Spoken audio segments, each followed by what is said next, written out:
It's the end of the year. It's that time of year where people start wondering about what goals they're going to set for the following year. They're going to make a resolution of some sort.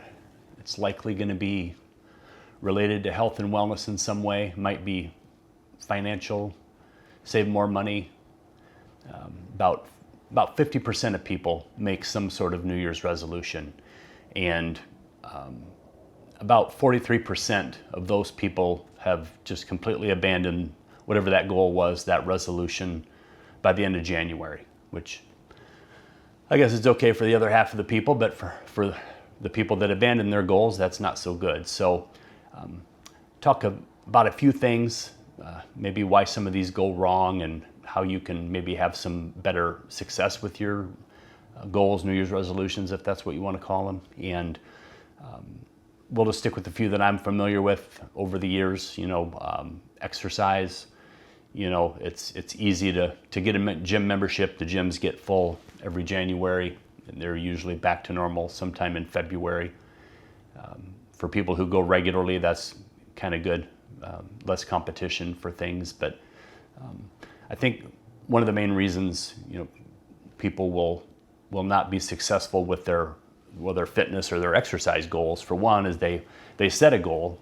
They determine that they have an outcome that they want to achieve, and so they're going to say, well, I want to get into better shape, I want to lose weight, I want to run a marathon, whatever it might be. And they never really define the system or the process that they're going to implement that's actually going to reach the goal. So they go into the gym and they end up getting on a treadmill for a half an hour, they leave the gym, they do that for a few days, and there's no real process in place that says, why am I on this treadmill? How long do I need to be on it? No specifics tied to it. So whether or not a treadmill is a good use of your time in the gym, that's a whole nother video. But for anybody watching this that's setting a health and wellness oriented goal, then I would recommend, if you're going to get a gym membership, if you're going to get into better shape, set some specific goals. Know what you're going to do before you get there.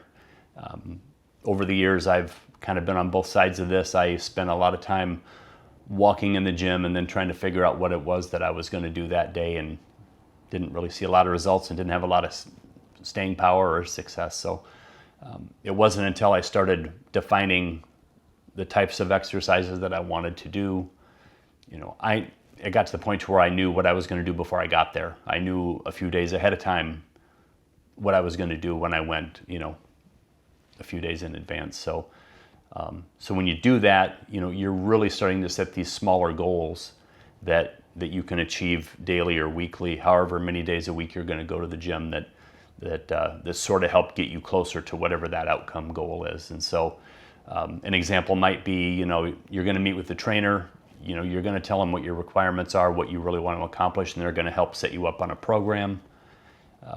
Just make sure that the program has smaller goals, whether it's, hey, I'm going to increase the amount of weight I'm lifting each workout or each week, depending on where you're at with your mobility and, what you're able to do.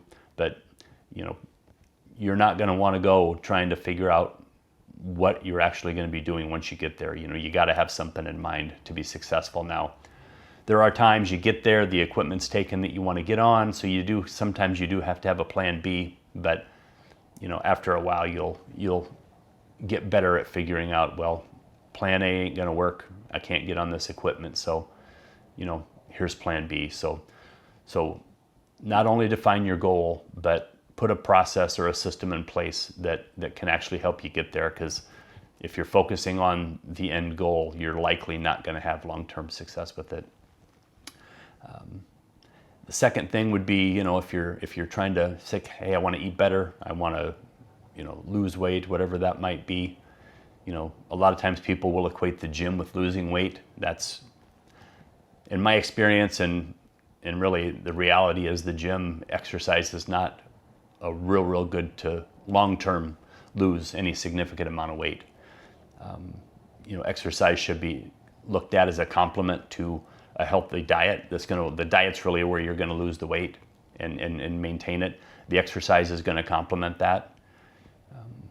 The exercise is going to make you more insulin sensitive. It's going to help build stronger bones. And you're just, the stronger you can be, the better. It doesn't mean you got to be a bodybuilder or be lifting crazy amounts of weight, but being able to go in and lift things, heavy things. So I think that's how they say it, go lift heavy things.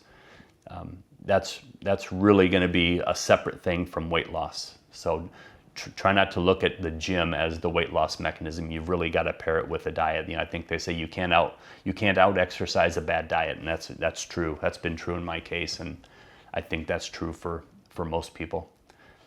Talk about food a little bit. It's kind of the same thing applies. You might have a goal, I want to eat healthier. Well, what is that? What do you mean eat healthier? You need to define some smaller goals that can sort of help you achieve that larger outcome of eating healthier. So those things might be something like, I'm going to replace my sugary breakfast with something that's more protein forward and fat forward. That's going to be a small step. If you don't eat breakfast, look throughout your day. Are you eating a lot of processed sugar, carbohydrates? Find something that's achievable. Don't say I'm going to completely turn my diet upside down necessarily, because a lot of people can't do that. Just pick one thing. Say, I need to do something different with this one thing. I'm going to cut out, if you have 5 cans of pop a day, say I'm going to start by just whittling it down to 2 a day. Something like that, something that's achievable. So yeah, just a few things to keep in mind as you go into the new year. As for me, I'm not really doing a New Year's resolution. I have picked up on a few things over the last few weeks that I've tried. Dr. Arthur Brooks talks about his evening and morning routines, and they're pretty detailed, maybe more so than what mine are. I have picked up on a few things. Just as an example, I drink a lot of caffeine, so he says delay your caffeine by 2 hours. He says, and see what it does for you. And really what I've found that's helped me do is I don't drink as much, and I actually feel better during the day. I'm still drinking, some caffeine, but I'm not drinking as much, oddly enough, just because of the timing. I'll go ahead and put a link to his videos in this video, because it's pretty interesting, and again, it's pretty detailed. I'll never get to the point of detail that he's at, but if you can pick 1 or 2 things that might make a difference in your daily routine, I would suggest trying them out, and have a daily routine. That's half of it, is actually having one, and that can really help structure your day and take some of the stress out of it. So yeah, give it a shot. I'll put the links in the video here in the notes. And while you're at it, if you like this video, like it, subscribe to my channel. I'm going to try to be more consistent here in 2026. I guess you might say that's a resolution, but so I'm going to try to get some more content out there, and so like and subscribe, as they say. I'll see you next time.